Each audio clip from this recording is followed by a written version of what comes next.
2 वर्षापूर्वी हरवलेल्या एका वृद्ध महिलेला तिच्या नातेवाईकांकडे सुपूर्त करीत काल सांगलीच्या सीईओंनी खऱ्या अर्थाने जागतिक मानवता दिन साजरा केला.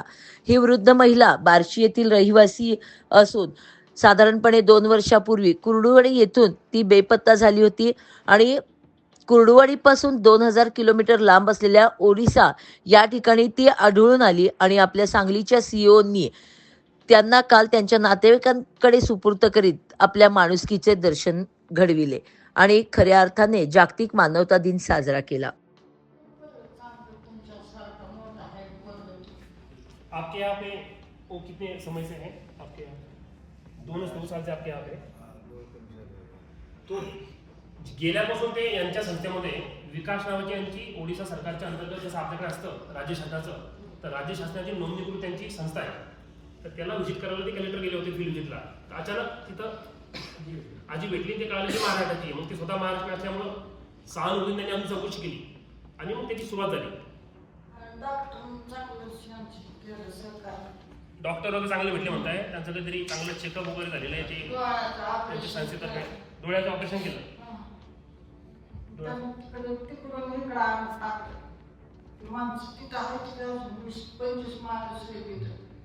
यांच्यासारखे अजून तिथं वेगवेगळ्या ठिकाणून आलेले देशभरातून 20-25 लोक तिथं आहेत. माणसं बाहेर दोन्ही सगळे बाहेर की माणसं पाहिजे. नोव्हेंबर 2025 आपण जेव्हा सगळेजण संविधान दिवस साजरा करत होतो, त्या दिवशी आपली महाराष्ट्रातली एक आजी इथून 2000-2500 किलोमीटर दूर ओडिसा राज्यातील झारसुगुडा जिल्ह्यामध्ये पोहोचली होती दुर्दैवाने चुकून. आणि त्यांच्याकडे कोणतंही ओळखपत्र नव्हतं, कोणताही मोबाईल नव्हता, कोणताही मोबाईल क्रमांक घरच्यांचा पाठ नव्हता. तिथं पोहोचल्यानंतर तिथे सुदैवाने तिथे एका वृद्धाश्रम म्हणता येईल किंवा एका एनजीओने त्यांची काळजी घेतली.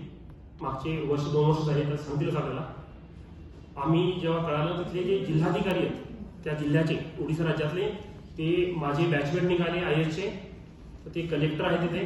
त्यांनी मला फोन केला की असं असं एक आजी आहे महाराष्ट्राची, आपल्याला शोधता येईल का, काय करता येईल. मग आम्ही ठरवलं, त्यांना म्हटलं की तुम्ही फक्त असे 4-5 प्रश्न विचारून त्यांना एक व्हिडिओ बनवा आजीचा.